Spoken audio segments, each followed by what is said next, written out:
to 15.7 trillion naira at the end of December 2018. Senior Democrats have responded by accusing him of committing a gross offense. The All Progressives Congress is vowed to punish the Ogun State Governor, Ibikule Amosu.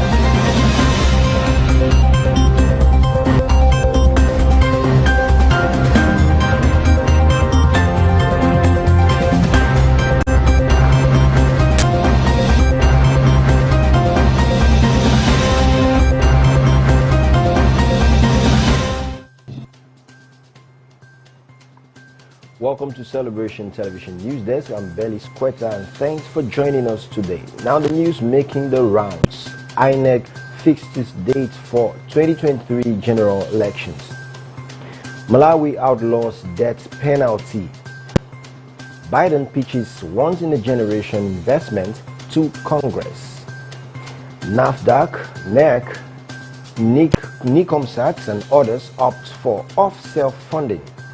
And on sports, UEFA Champions League, Mahrez helps City beat PSG. Stay with us as the details of that news come after the break.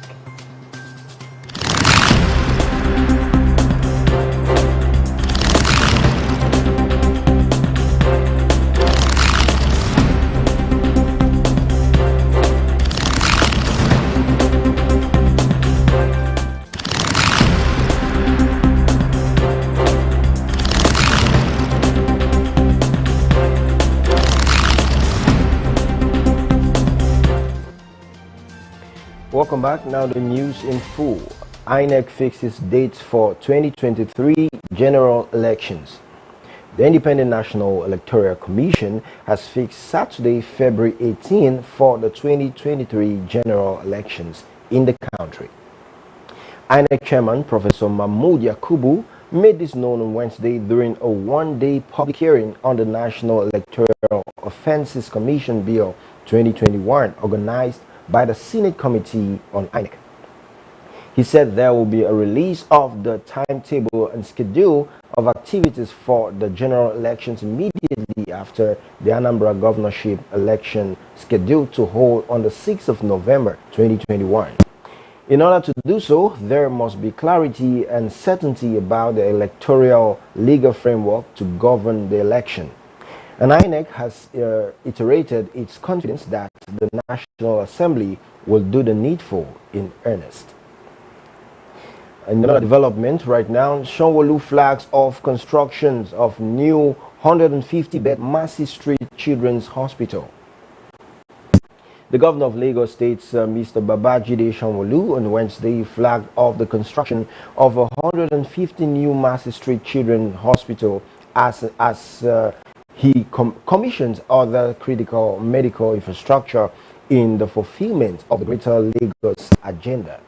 Now, Sanwo-Olu also performed a groundbreaking ceremony to signal the commencement of construction of the new medical infrastructure project, including the new 150-bed Mercy Street Children's Hospital located at Adeniji Adelele area of the Lagos Island, and a new doctor's quarter to be located inside the Gbagada General Hospital.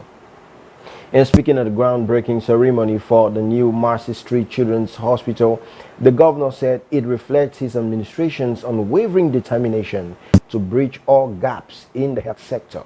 And according to the governor, the new and well-equipped Mercy Children's Hospital, when completed, will provide secondary integrated care services and acute care to both inpatients and outpatients in line with international best practice, and also help to engender a significant reduction in infants and maternal mortality.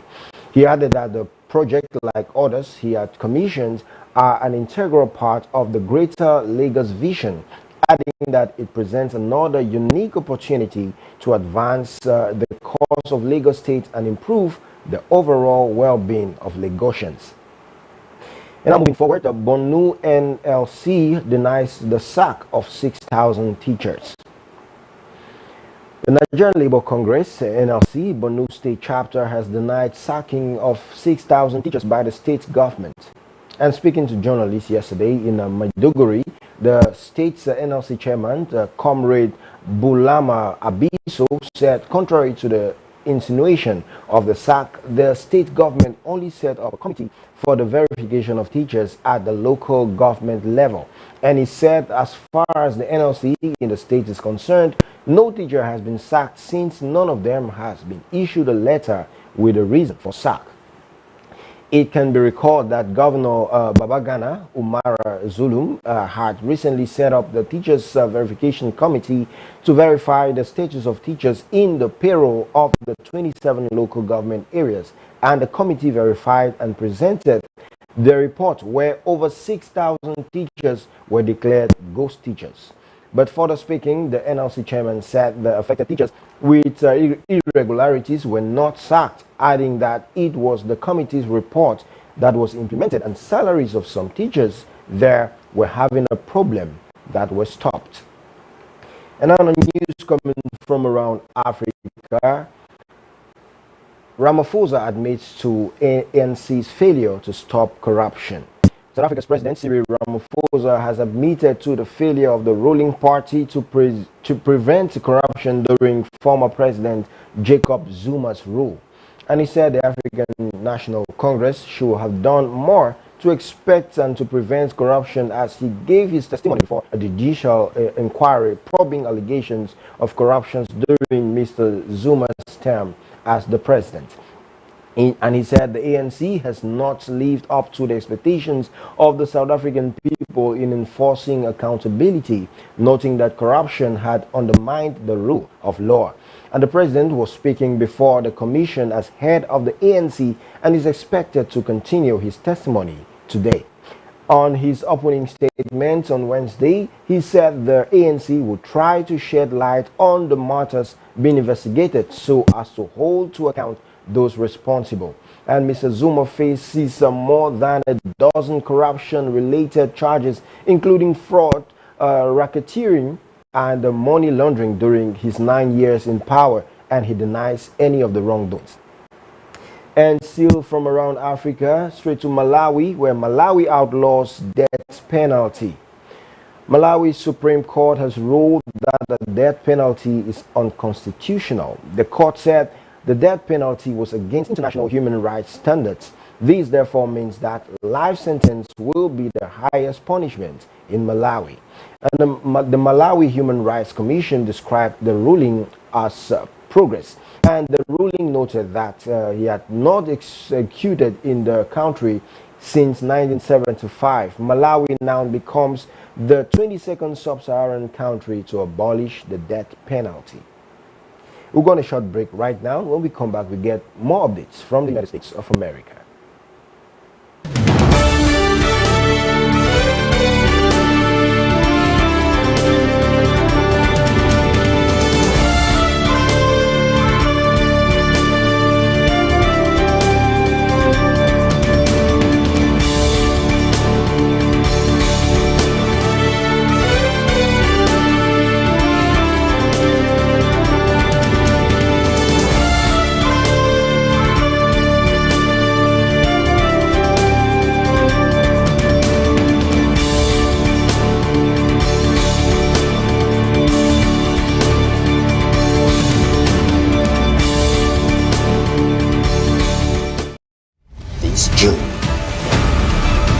June, we are having a Holy Ghost conference, and we are believing God for a great move of God. Hi everyone, this is Sinach, and I am excited to announce that I will be with the Omega Fire Ministries in Auchi, Edo State for the Holy Ghost Conference.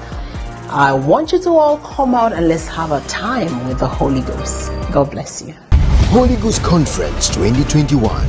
Apostle Johnson and Dr. Lizzie Suleiman. This June.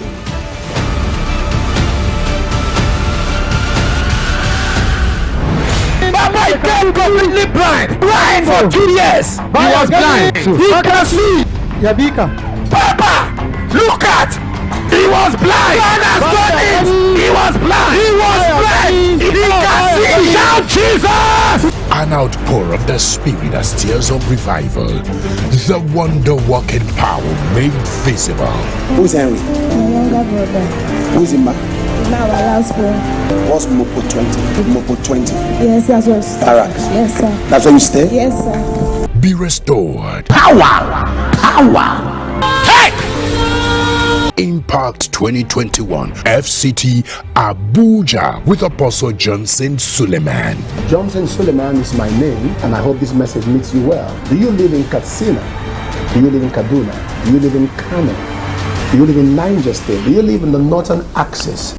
Be my guest as I come to Abuja. We are coming to the old parade ground for 2 days standing move of God's Spirit. Date 6th and 7th May 2021. Time Thursday 6th May by 8 a.m. and 4 p.m. Friday 7th May by 8 a.m. and 11 p.m. all night long, GMT +1. Venue Old Parade Ground, Area 10, Abuja, Nigeria. For inquiries, please call. I'll see you at the old parade ground for Impact 2021. Your time has come.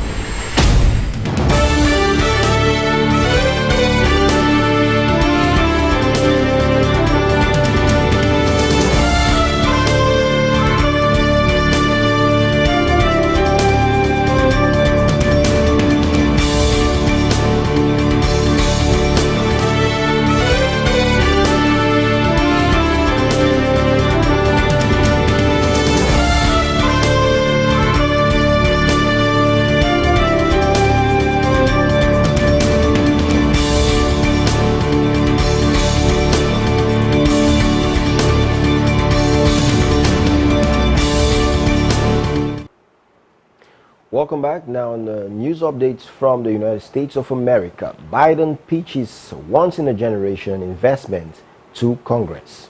U.S. President Joe Biden has laid out a sweeping investment plans for jobs, education, and social care in his first speech to a joint session of Congress. Delivered on the eve of his 100th day in office, the Democrat pitches some $4 trillion in spending, the largest overhaul of U.S. benefits since the 1960s, an analyst says. And he called it a once-in-a-generation investment in America itself, but the plans face a battle in Congress before they can become law. There has been a widespread opposition to the proposals from the Republican Party, which is unlikely to back tax increases and more government spendings. And while there is a slim Democratic majority in both houses, there has been division among the parties over how far to go with the plans. And Biden described the American Job Plan as a blue-collar blueprint to build America that will boost investment in public transport, high-speed broadband, and roads and bridges. He added that the plan will be guided by the fight against climate change. The Republican National Committee chairwoman, Ronna McDaniels, has however said Mr. Biden's first 100 days in office were an unqualified failure, accusing him and his party of hyper-partisanship.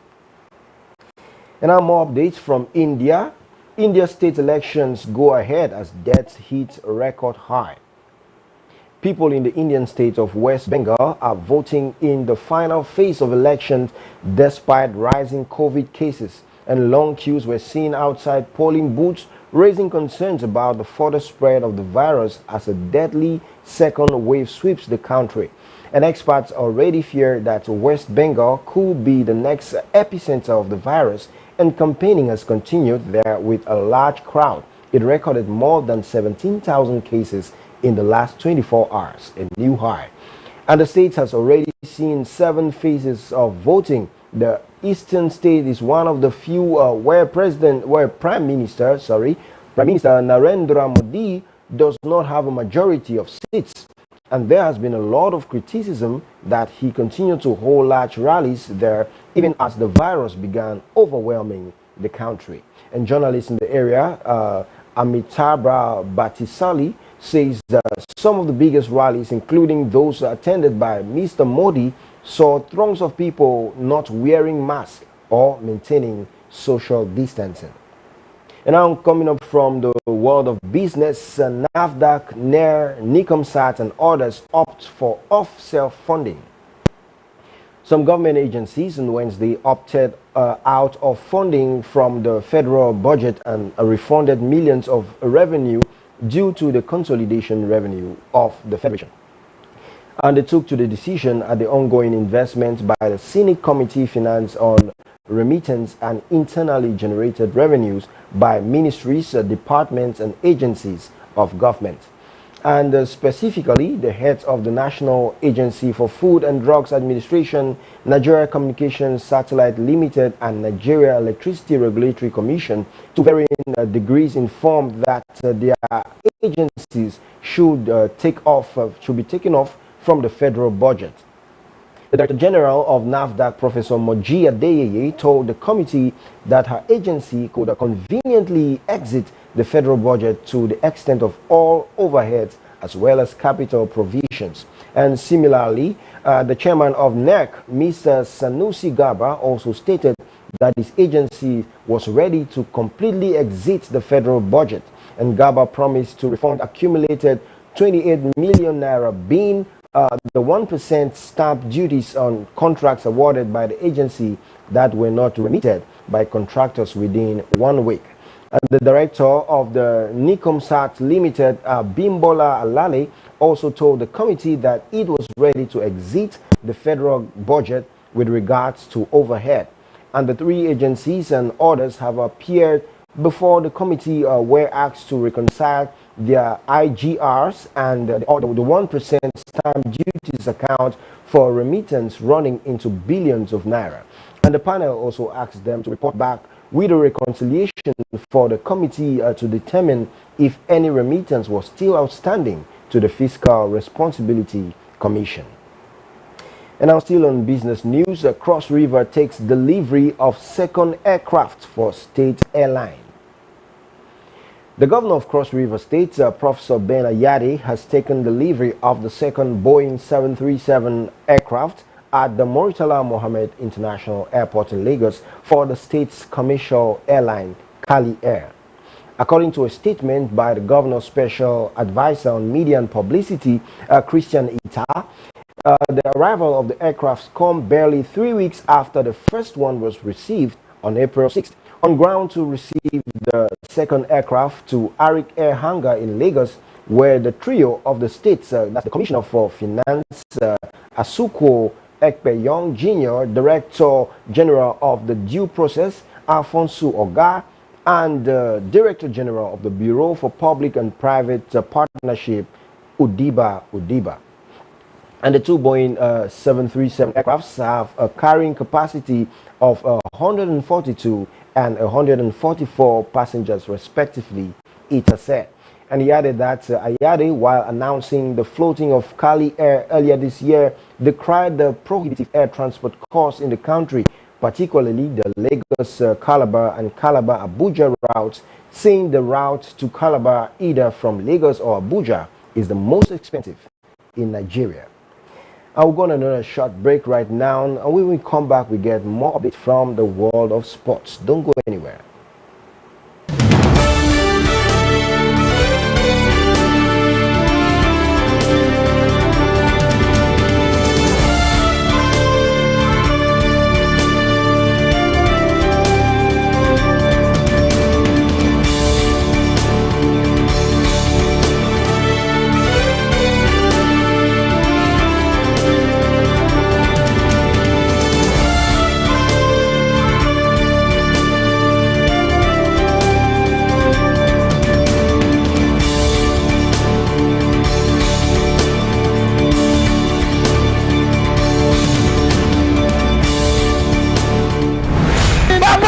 Completely blind for 2 years. He was blind. He can see.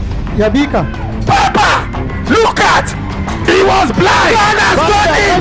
He was blind. He was blind. He can see. Shout Jesus. An outpour of the Spirit that stirs up revival. The wonder-working power made visible. Who's Henry? My younger brother. Who's Imba? Now our last born. What's Mopo 20? Mopo 20? Yes, that's your stay. Barracks? Yes, sir. That's where you stay? Yes, sir. Be restored. Power.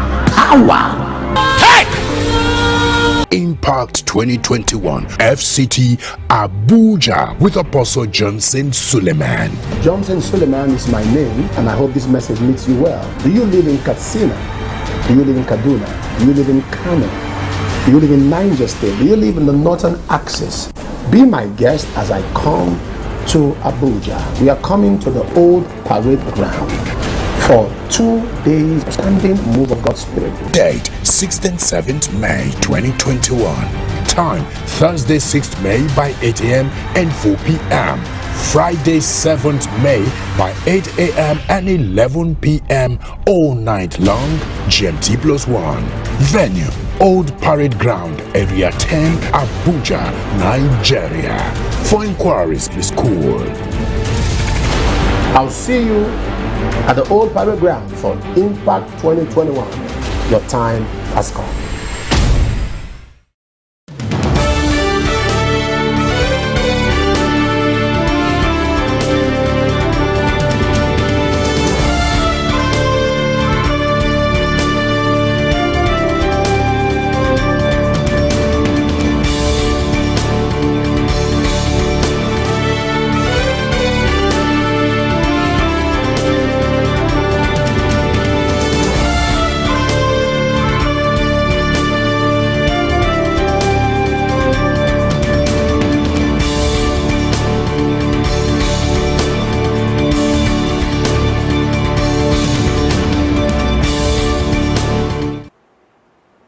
Welcome back. Now on sports news, UEFA Champions League, Mahrez helps Manchester City to beat PSG. Manchester City produced a superb display to come from behind and take control of the Champions League semi-finals with victory against Paris Saint-Germain in France. Pep Guardiola's side fought their way through a scintillating early PSG surge when they fell behind to Marquisio's header glanced in from Angel Di Maria's corner after 15 minutes to dominate after the break and turn the first tie in Paris on its head. And City, who had threatened before the break when Phil Foden missed a great chance, were much more positive and got the reward they deserved after 64 minutes when Kevin De Bruyne's menacing cross evaded everyone in the penalty area and drifted beyond motionless PSG keeper Keylor Navas. And PSG, with Neymar fading and Kylian Mbappe subdued, were reached, and Riyad Mahrez put City in a great position to reach their first Champions League final when his left foot free kick went through the wall to beat Navas 7 minutes later.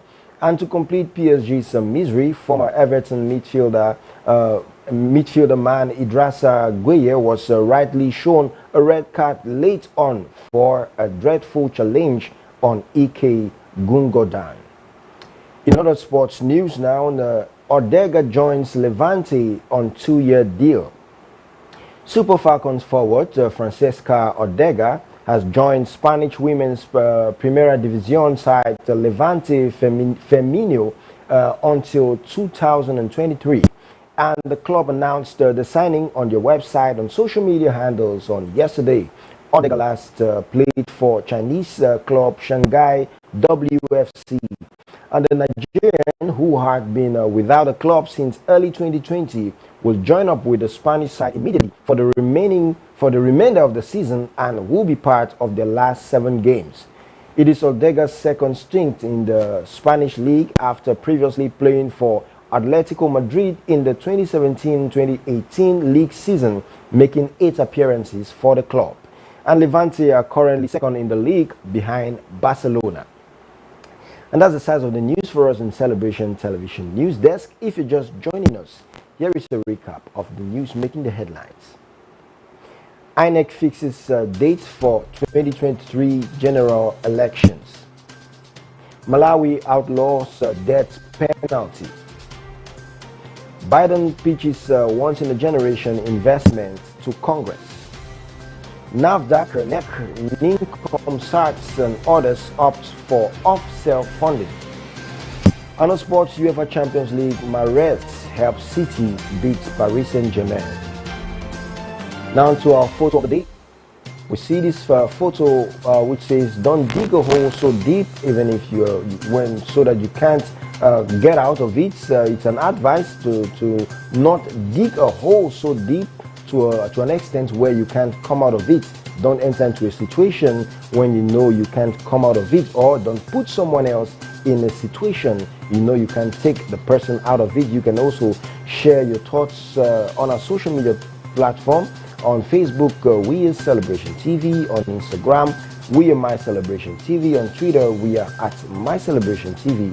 And on YouTube, it is Celebration TV.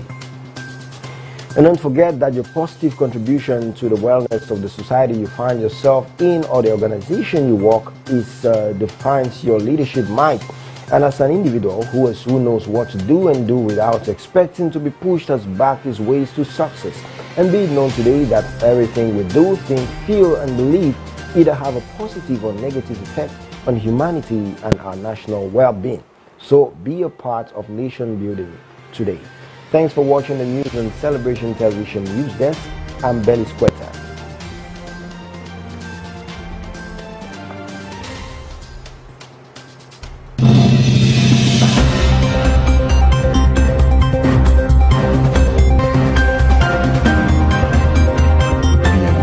To 15.7 trillion naira at the end of December 2018. Senior Democrats have responded by accusing him of committing a gross offense. The All Progressives Congress has vowed to punish the Ogun State Governor, Ibikule Amosu.